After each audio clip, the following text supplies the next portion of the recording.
Wherever you go, whatever you do, throw a little at it. Omax, Vest and Briefs.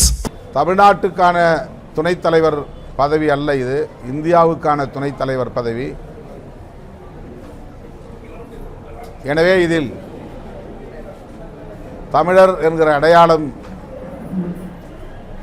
முன்னிறுத்தப்படுவதிலே எந்த பொருளும் இல்லை. பாஜகவா பாஜக அல்லாத ஜனநாயக சக்திகளா என்றுதான் அணுக வேண்டிய தேவை உள்ளது. ஏற்கனவே குடியரசு துணைத் தலைவராக இருந்தவரை ஏன் பதவி விலக வைத்தார்கள்? எதற்காக அவரை வீட்டு சிறையில் முடக்கி வைத்திருக்கிறார்கள்? அவர் வீட்டை சுற்றி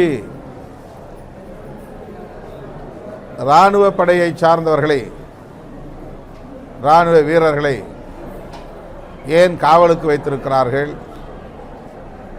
இந்த கேள்விகளுக்கெல்லாம் நாம் விடை காண வேண்டிய தேவை இருக்கிறது.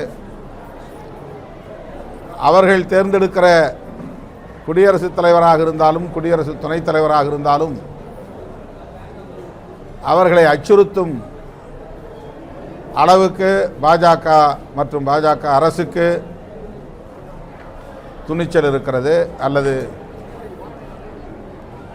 அதிகார ஆணவம் இருக்கிறது என்பதை கருத்திலே கொண்டு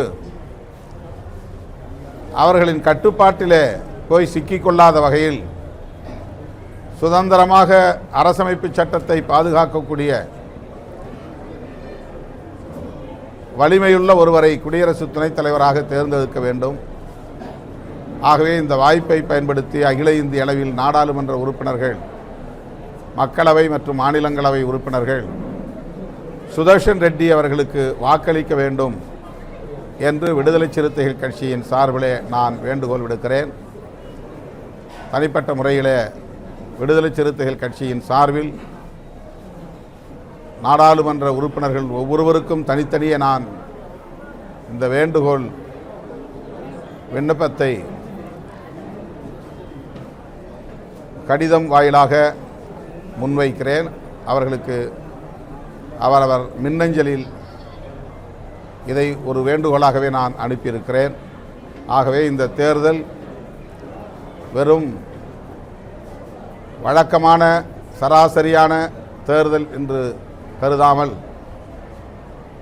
தங்கர் அவர்களுக்கு நேர்ந்திருக்கிற